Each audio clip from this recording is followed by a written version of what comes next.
ప్రపంచం మొత్తం చూసినా రాముడికి అతి గొప్ప ఆలయం ఎక్కడుందో తెలుసా?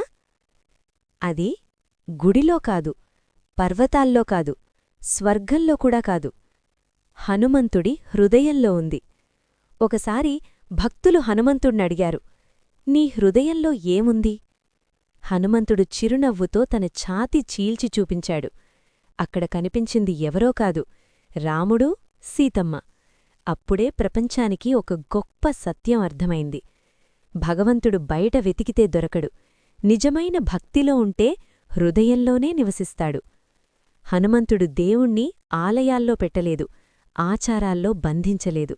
అతడు రాముణ్ణి తన శ్వాసలో పెట్టుకున్నాడు, తన రక్తంలో నింపుకున్నాడు, తన హృదయంగా మార్చుకున్నాడు. అందుకే హనుమంతుడు శక్తివంతుడు, అందుకే అతని భక్తి అమరమైనది.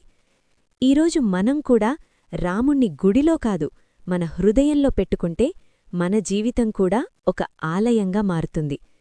జై శ్రీరామ్, జై హనుమాన్.